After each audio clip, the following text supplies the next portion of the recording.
Welcome back, Richard. It is good to see you again. Yes, good to be here. You're all energized and still energized. Ready to go. Took Ready a to week go. off, and he's a man on a mission. Yes. This is good. This is a painful topic. Yeah. We're about to enter what is it's a painful topic for both of us, both at a personal and professional level. Yeah. The two of us had the opportunity a few years ago to sit on a committee here in our area, our school district, to help review some books that had been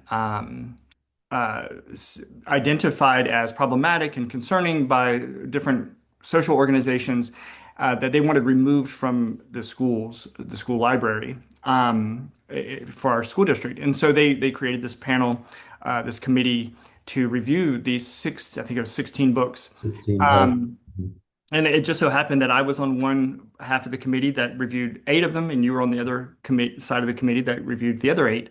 Mhm. And so we had this opportunity to read these books and provide our opinions and thoughts as it relates to whether or not they should be banned. And so we have this experience of dealing with this, and so we're going to talk today about some opinions and some thoughts about the idea of book banning. Right. And the first article is from the Monitor on Psychology. This is a Mhm. publication from the American Psychological Right. Association.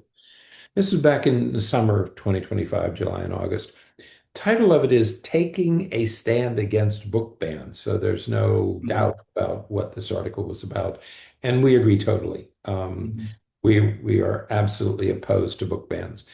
Um, just some background information. January 24th, 2025, the Department of Education issues the following directives. There were two of them. One is that they would stop investigating schools that ban books from libraries. When this book banning first came up prior to 2025, the Department of Education was saying, wait a minute, why are you banning these books? Right. There's a reason. The second thing was it would dismiss pending allegations and rescind previous department guidance Right. that said bans would violate civil rights laws. And so what the Department of Education did was they said, we're out of the business. It's okay to ban books. Right. We're not going to bother you. You want to ban books, perfectly okay with the Department of Education. Exactly. That's what those two things mean. Just to be clear, what Right. those two things mean is that the Federal Department of Education was no longer going to entertain any type of complaint about schools or school districts banning books. So nobody could come back later and say, "Hey, we're not going to investigate whether or not this is a valid thing anymore." If a school bans it or if a school district bans these books, they ban it and that's it. Yeah. In And fact, January 24th is a week or 10 days after the inauguration of Donald Trump as president. So yeah, just about a week or two later, Department of Education says it's okay, you can do this. In April, 2 months later, 3 months later, um, the U.S. Naval Academy, and this is it's a world-class training center of military officers, removed 381 books from the Nimitz Library under the orders from Pete Hegseth, who's the secretary, used to be called the Department of Defense. They want to change it to the Department of War, and banned books included those that discussed the Holocaust, had anything to do with racism, gender studies, and books by Maya Angelou. So the frightening part of this is that this isn't about profanity or obscenity. These are books on top historical topics. 381 books removed from the U.S. Naval Academy. yeah, I'm guessing that 18 to 22-year-old individuals have to be protected. right. This is a frightening trend. We see. I think we view this as a frightening trend because from the our First Amendment, the First Amendment guarantees Right. free speech and free writing. Okay. Hmm. So it's embedded in the Constitution that you have a right to do this. By banning books, by removing them, it feels like you're removing the right to have free speech or to write what you want to write about. Right. Um, so although the public outcry is about obscenity and profanity and protecting our children, I don't think that cadets at the U.S. Naval Academy need to be protected. Well, they're not Most children. censorship, right? Not children. My They're, God, they're not children, and they're going to be in charge of aircraft carriers, for goodness sakes. I mean, they don't need to be protected by their. Anyway, they are protectors of, not protected by. But although we talk about protecting children, most of the books that have been targeted are about people of color and otherwise marginalized groups. right. And the transition, kids have transitioned or different family structures. It's not about obscenity, it's not about profanity, it's about marginalized groups of people of color. We live in Florida. In 23 and 24, 2023, 2024, 10,000 titles, a little over 10,000 titles were banned. Yeah. Florida accounted for 4,500 of those, and Iowa accounted for 3,600 of those. So 80% of the books that were banned In the United States. in the country were by those two states. Yeah. That's And I think that, and the books included things on racism, gender, non-traditional family structures, and ethnic diversity. So right. although the public outcry is about profanity and obscenity, in fact, these are bans on books that go way beyond anything that would be considered profanity or Right. obscenity. And the thing about the Naval Academy I think bothers me the most is that Yeah. an individual person, the head of the department head, heads up, can go in and just remove 381 titles from an adult university. Right. Well, and I remember at the time, when you and I were sitting on that committee, I remember us. I remember because of everything that was happening here, especially here in Florida. I remember one of our local schools that I had worked at. They talked about boxes, like, and when I say boxes, I mean like 4 by 4, 4 foot by 4 foot size boxes full of books that were being removed from this one school library. Mhm. Um, and it's just it's just amazing that we're living in a time where this is what's happening. These books that as you said, talk about difficult times in our country's history, absolutely. But talk about things that need to be talked about because the whole idea of if we don't learn from our past, we're bound to repeat it. It is inevitable that that's going to happen if we don't allow ourselves to understand and have access to some of this information. We're going to go right through some of that same stuff again. And I think your point is really well made that, when we're talking about banning books about Martin Luther King Jr., that's not just talking about the civil rights movement, for example. It's hard to understand what is obscene or pornographic about that. That was a very critical chapter in our country's history. And it's about a person that brings a lot of inspiration and drive for a lot of people in our country. And we're just going to remove books about that person. I think that that's a pretty profound step. Right. And so the landscape of book banning, and there's a couple of comments we want to make. One is that we want to protect children from these materials. In fact, there's plenty of research showing that no such connection exists between what books are on the shelves and children being harmed by them. Right. Okay. Absolutely.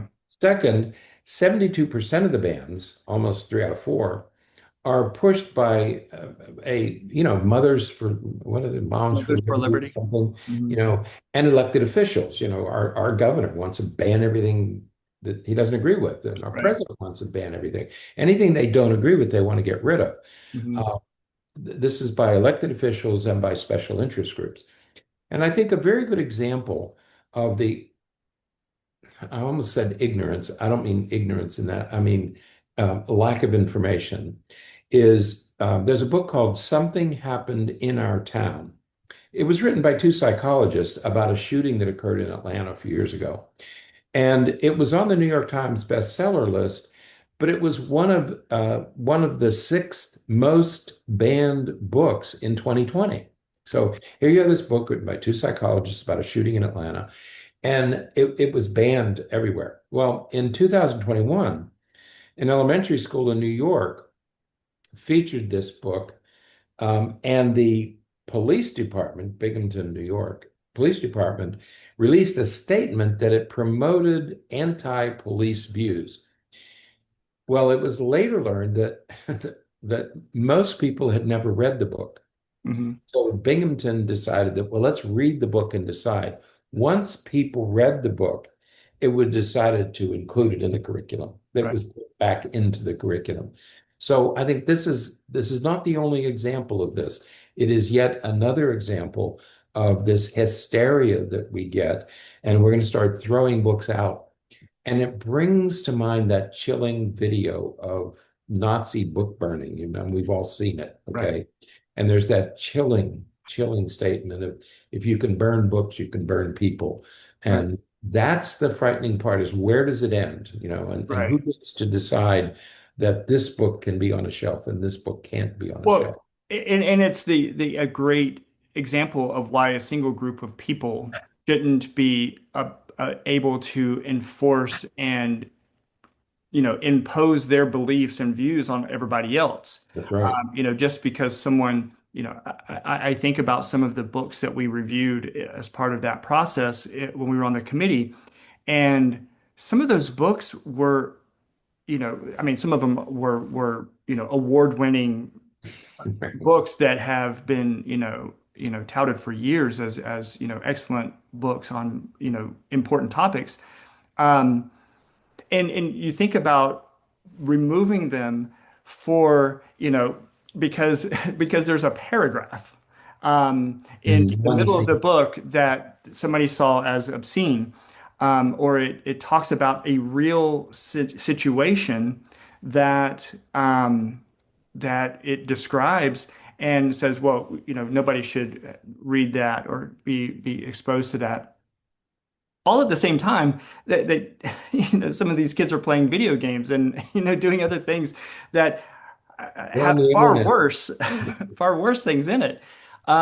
It's just remarkable to me, and I think when we were talking about who is pushing to ban these books and making some of this happen, it's so great, I think, that the APA remains committed to the idea that healthy development, a healthy society requires freedom of inquiry, requires that we are able to express ourselves and that we are able to read and learn and, try to understand things from others' perspectives.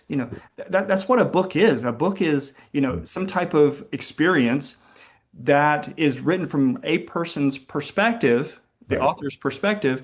And so you can read that and learn from their perspective. And you can then incorporate that into the way that you see it, or you can choose not to.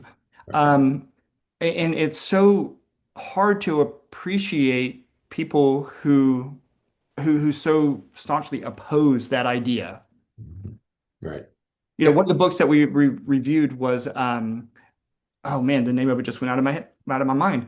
But it was a book that was really well written about some things that happened back during times when there were we had slavery going on here in the country and just about a black girl's experience during that time, and it writes about some really difficult experiences that that person experienced.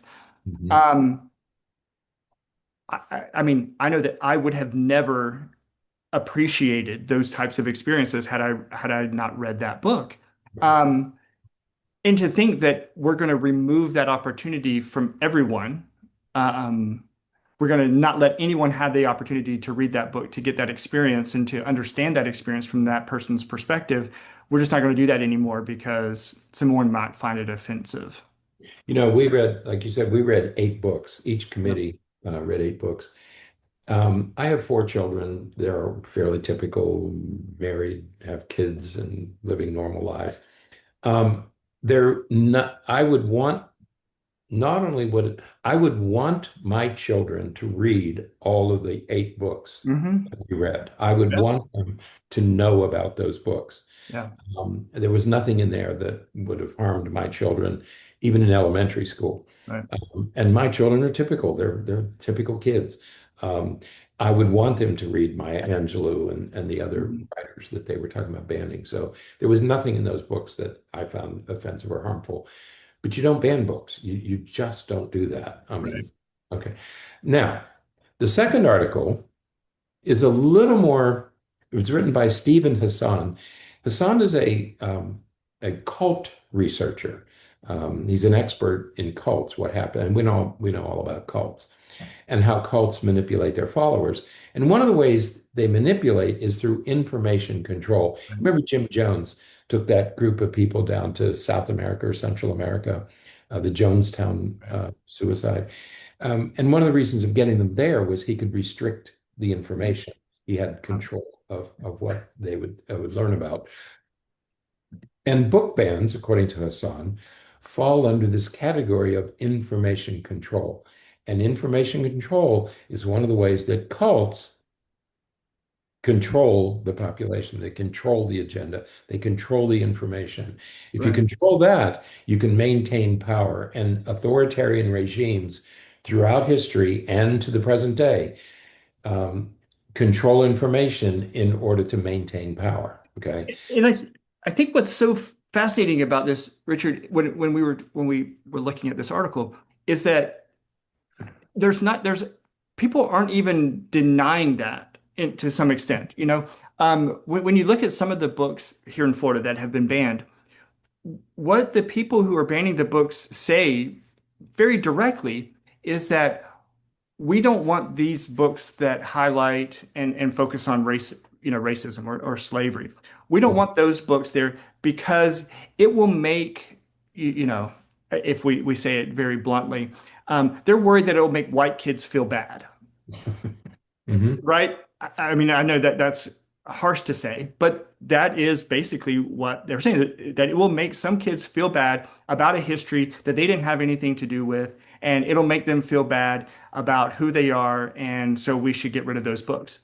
Um, so they are saying that we are trying to control the narrative about how people see our history. Mhm.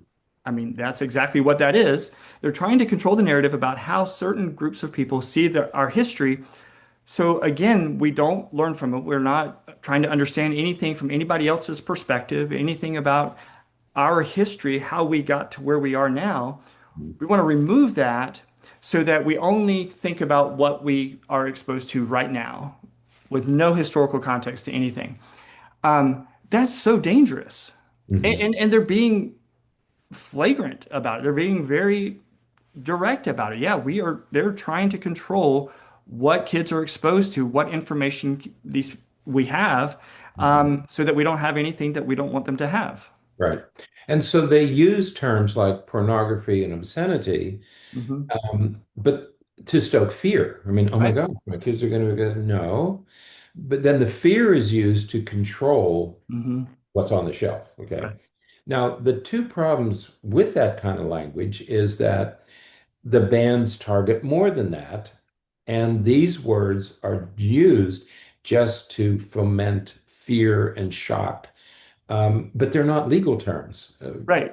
But yet, pornography and obscenity are legal terms. In fact, remember, Bernie, the first night that we had our meeting for the book banning committees, it was presided over by the attorney to the Hmm. school board who defined the state of Florida's definition of pornography and obscenity. Right. So this is also a legal issue. Right. And the Supreme Court of the United States, and I don't know what today's court would do, but for the last 70 or 80 years, they've been very clear about the definition of obscenity, and there are three conditions that have to be met. Hmm. And none of the books that were banned meet those criteria. Right. We don't have to even go through them. There's three very strict criteria. Now, and except to say, an adult magazine, Right. Playboy, whatever those magazines are, they might meet the three criteria. But a memoir of a rape that occurred to a child does not meet that criteria because Right. that book has literary value that far exceeds a single scene. You said that some of those books had one scene in them. Right. So, there was in the kite flyer, there's a story about the kite in Afghanistan, and there's one scene of a rape in there that was about half a page long. But that was important because later on that character plays a key role.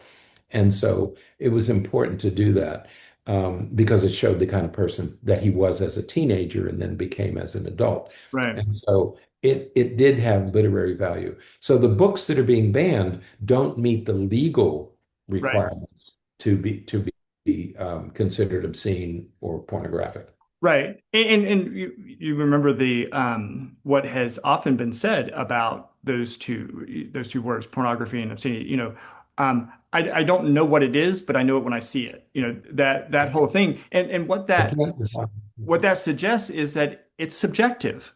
You know, what is obscene to one person may not be obscene to someone else. And as you just said, the literary value, and again, to me, I always go back to the idea of insight and perspective. When you read these things that other people are writing, and not writing about things in a glorified, like, let's look how, in this, glorified way. I don't know of another word to use besides glorified.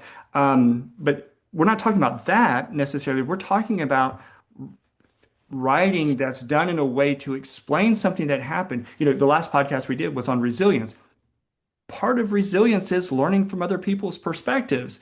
That was one of the first two things that we talked about as the 9 steps for dealing with resilience, to building resilience is learning from other people and finding out how they managed it, how they got through it. Mhm. Part of doing that is reading and learning from other people's experiences. Right. And and that's what should be occurring in our schools. We talk about kids not reading anymore. Well, what should be occurring in our schools, kids should be reading, and they should be reading all sorts of topics. You can't start, there's this whole thing about DEI today, and Mhm. this pa there's this passion to rewrite history so that only the best parts of our country are talked about in history books. Well, that's not history. That's propaganda. If you're leaving stuff out, Right, then you're not talking about history anymore. It's your history, but not history. Okay. And you're entitled to your history. If all you want to talk about is what is this, and that's fine, but but don't but that's your hmm history. right, Um, and Moms for Liberty shouldn't decide what my children right, and read. I mean that they just shouldn't be allowed to do that because it might be Moms for Liberty today, but it might be Nazi Germany tomorrow. I mean, who appoints these right, arbiters? Who appoints these deciders that what we will and will not read? That's a scary. You talk about a slippery slope. That's a right, slippery slope. right, So these book bans are ways. They're really disguised ways of creating moral panic. right, Okay. That's what we want to do. And a moral panic is an exaggerated response. And I think that's where we are today. This whole Moms for Liberty thing created moral panic and oh, we have to get rid of these books and it's harmful to our children, none of which is true. It's Mhm. just simply a way of controlling what children and if you take books out of the Navy Academy, it's what children and adults are Right. exposed to. Okay. Right. Yeah. And so, the idea that books make some people anxious. Mhm. Um, books about race, sexuality, gender. There are books that would make people anxious. There are books that would make me uncomfortable. If I was reading a book, I might feel uncomfortable. But because it has that effect on me, doesn't mean that it should be restricted from everybody else to have access to it. The books, the 18, the 16 books that we reviewed. Mhm. I'm gonna be honest. I had never read any of them before. Right. I hadn't either. Now, most of those books were, or not most of them, some of those books were out when I was a kid, when I was in high school, and I'm sure that they were in the library when I was there. I had never read any of those books before. Mhm. There were a few that had been made into movies, and I'd seen the movies. That's just my style. But I had never read those books. But just because I haven't read them and I wouldn't have read them otherwise, doesn't mean that there's not another person out there who would find value and have a need for that. And so we have to be cautious that just because something creates some panic or some anxiety or stress within ourselves Mhm. doesn't mean that we have to automatically, sort of unwarrantingly protect everybody else from the same thing because our how it affects us does not mean that it's going to affect other people the same way. That's right, right. And so it's that subjectivity that Right. I don't like horror movies. I've never Right. liked horror movies. I don't watch horror movies. I have no interest in them.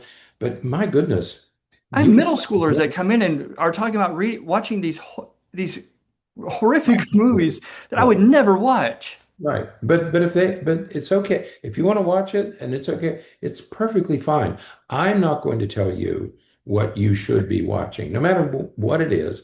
Right. It's not my affair. That's not my business.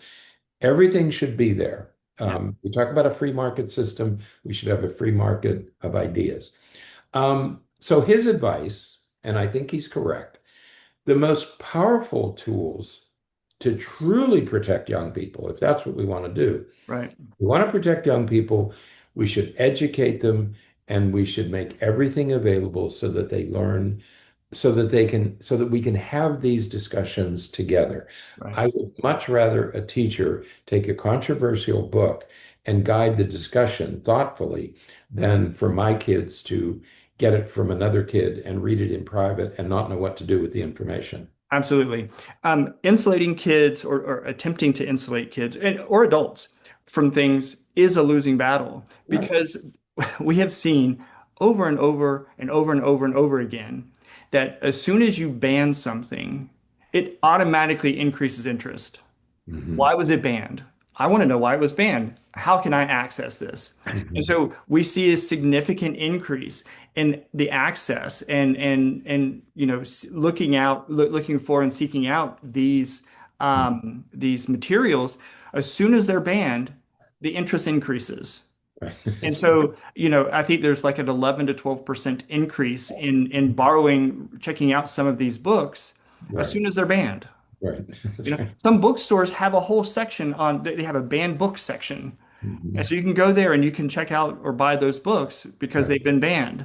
Right. Um, so doing that doesn't help anything. What we agree that providing education, allowing an open landscape for knowledge, for learning, for understanding, that is what will equip a kid or adult again with how to navigate this world that we live in.